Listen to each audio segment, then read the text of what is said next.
我呢度總共有5架車啦，有2衝同4衝。咁總括嚟講咧，最好揸咧就係佢250嘅。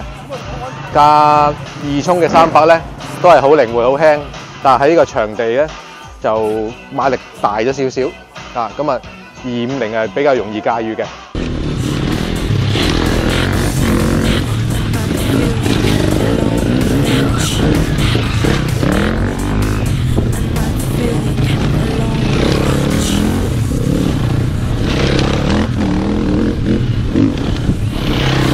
KTM 2017款嘅 EXC 版本，都係呢啲行街燈嘅款式。咁我揸開場地嘅，不過呢啲車俾我另外一個感覺就係佢個低扭好好，可以好低轉、好低速嘅時候都唔會死火。係啦，個最主要分別喺呢度。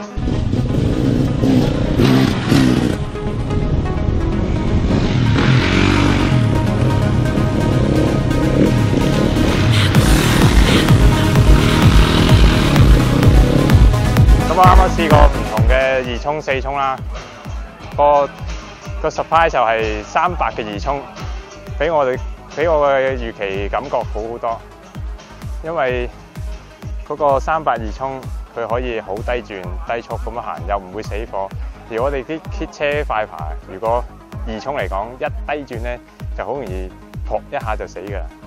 咁個最大分別喺呢度，同埋佢個低扭好好。我啱啱即係玩下花巧嘢，試下動下頭啊，起下尾，哇，好輕鬆。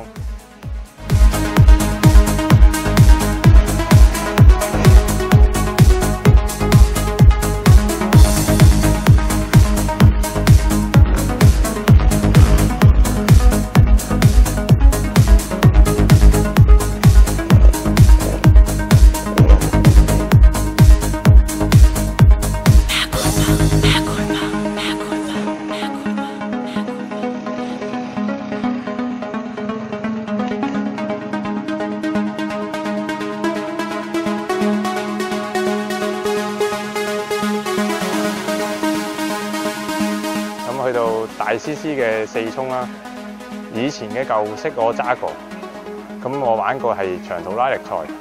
咁依家呢啲新款出嚟，佢嗰個特性啦，即係比以前嗰個轉數可以更加低行車。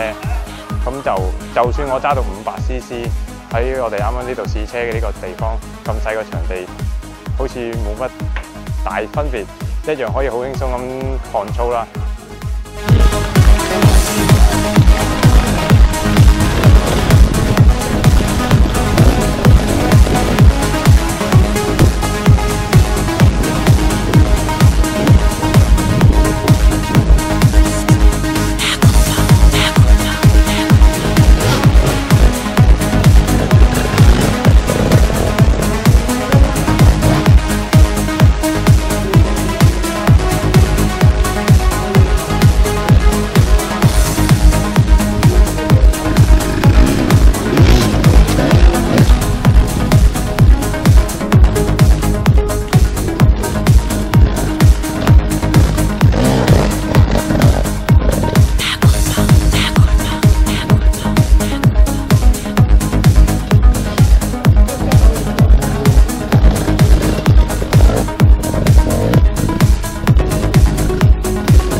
You're now watching iBike.